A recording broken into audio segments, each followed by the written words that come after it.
body and message. Thanks, Mahesh. As a bigger hit speech, just a request to all of you. In the banner, there's also evaluation page. So you can give feedback to the speakers. So the request is to write what you would like about the speech and any area the speaker can improve. Feel free and can be candid. You can write down and it will be very useful to the speaker. Apart from that, evaluation, what is going to be the so the third speaker is a very senior Toastmaster. In fact, whenever I go to some other club, invariably I find him. His passion is really amazing. And wherever, whether it's club meeting or once I was going for a walk in boat club and he was there trying to attend some meeting. He'll be in some meeting or other. And whenever I bump into him, it's only about Toastmaster, he will speak nothing else. So it's actually all about Toastmaster. He's also the chartered member of our Medley Toastmasters Club, Mr. Ramkrishna. Before I call him on stage, can I have Sadhi, the evaluator? Thank you, Toastmaster Mohan. The omnipresent Toastmaster Ramkrishna is delivering his Project 4 from the Specialty Speeches Manual. This project is titled Read Out Loud. The objectives of this speech are: 1. Arrive at an understanding of the elements that comprise oral interpretation and how it differs from preparing and giving a speech. Learn the preparation or planning techniques of effective interpretation. And thirdly, learn the principles of presentation and develop skill in interpretive reading with regard to voice and body as instruments of communication. Daniel, please note the time for this is 12 to 15 minutes. All the best, Toastmaster Ramkrishna. Welcome, Mr. Ramkrishna.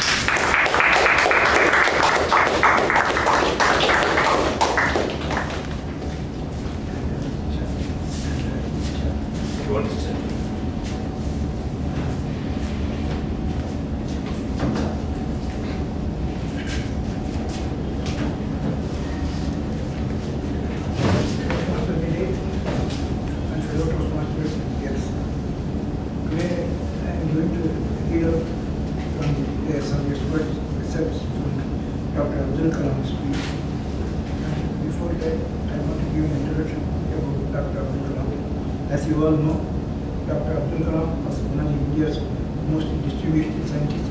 He was responsible for the launching of SLV-3 and he was the principal scientific advisor to the government of India, which is a post equal to the cabinet rank of the minister. And he rose up from the humble beginnings to become president, and he was awarded the Padma Bhushan and Bharat Ratna in 1997.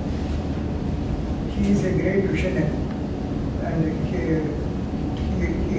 he was exhorting all the youth to dream high and work hard to achieve your objects. That was he was exhorting to the youth of the country. And his vision was Vision 2020. His vision was to develop a technologically strong India, develop India, and producing quality goods, including exports, quality goods. And he wanted to, his vision was to make all the people in India to live a low poverty life and also give free education and health care to all the citizens of the country. Now I will read out some excerpts from his speech. He had 3 visions. I have 3 visions for India. In 3,000 years of our history, people from all over the world have come and invaded us, captured our lands, conquered our lands. From Alexander onwards, the Greeks, the Turks, the Mughals, the Portuguese, the British, the French, the Dutch, all of them came and looked at us, took over what was ours. Yet we have not done this to the other nation, any other nation. We have not conquered anyone. We have not grabbed their land, their culture, because we respect the freedom of others. That is why my first vision is that of freedom. I believe that India got its first vision of this in 1857, when we started the War of Independence. It is this freedom that we must protect and nurture and build on. If we are not free, no one will respect us. My second vision for India is development. For 50 years, we have been a developing nation. It is time we see ourselves as a developed nation. We are among top 5 nations of the world in terms of GDP, gross domestic product. We have 10% growth rate in most areas. Our poverty levels are falling. Our achievements are being globally recognized today. Yet, we lack the self-confidence to see ourselves as a developed nation, self-reliant and self-assured. Isn't this incorrect? I have a third vision. India must stand up to the world because I believe that unless India stands up to the world, no one will respect us. Only strength respects strength. We must be strong not only as a military power but also as an economic power. Both must go hand in hand. My good fortune was to have worked with 3 great minds. Dr. Vikram Sarabhai from the Department of Space, Professor Satish Dhawan, who succeeded him, and Dr. Brahm Prakash, father of nuclear material. I was lucky to have worked with all 3 of them closely and consider this a great opportunity of my life. And then Dr. Abdul Kalam, he was not very happy with the media. Why is the media here so negative? Why are we in India so embarrassed to recognize our own strengths, our achievements? We are such a great nation. We have so many amazing success stories, but we refuse to acknowledge them. Why? We are the first in milk production. We are number 1 in remote sensing satellites.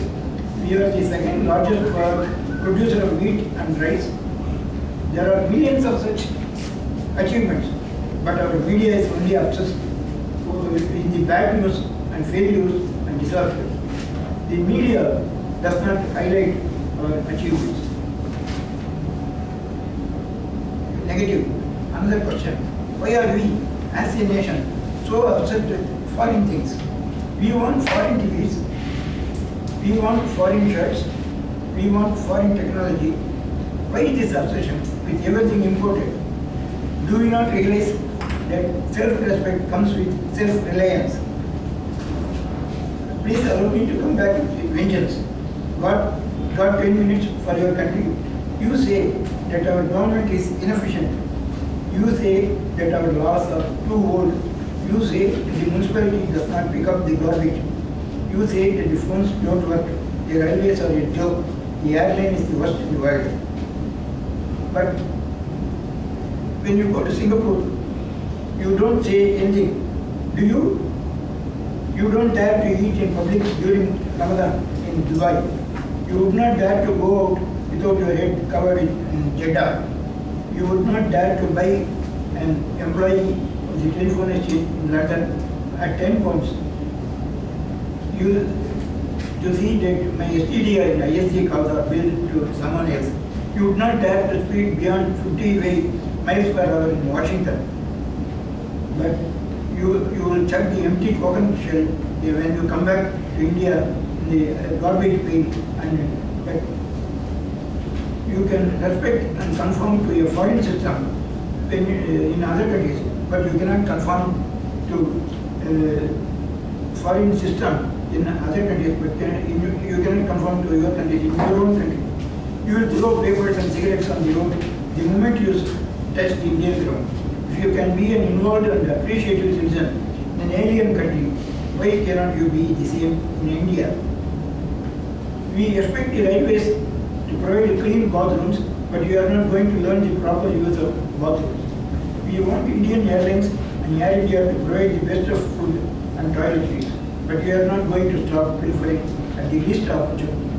This applies even to the staff who is known not to pass on the service to the public.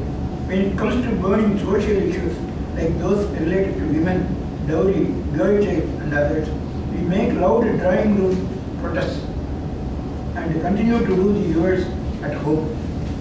Our excuse, it is the whole system which has to change. How will it matter if I alone forego my son's right to a dowry? So who is going to change the system?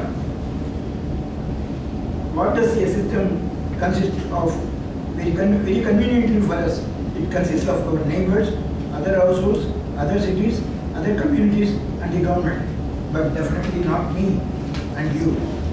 When it comes to us actually making a positive contribution to the system, we lock ourselves along with our families and into a safe cocoon and look into the distance at countries far away and wait for Mr. Clean to come along and work miracles for us with a majestic sweep of his hand.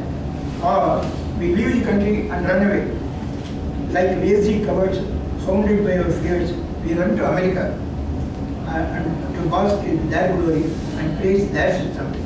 When New York becomes insecure, we run to England. When England experiences unemployment, we take the next flight to Gulf. When the Gulf is war-struck, we demand to be rescued and brought home by the Indian government. Everybody is out to abuse and rape the country. Nobody thinks of feeding the system. Our conscience is mortgaged to money. And he ends his speech, Dr. Abdul Kalam ends his speech like this. Dear Indians, the article is highly thought-intensive, calls for a great deal of introspection and pricks one's conscience too. And echoing John F. Kennedy's words to his fellow Americans to relate to Indians. Ask what we can do for India and do what has to be done to make India what America and other Western countries are today. I will repeat. Ask what we can do for India and do what has to be done to make India what America and other Western countries are today. Let us do what India needs from us. We must be patriotic. The essence of this speech is we must be patriotic. We should do introspection and reform ourselves before praising other countries. We have to improve our production, everything. We have to make our country self-sufficient and not beg from other countries. And we have to make India a rich country. And let us hope that Abdul Kalam's vision and dream will come true by 20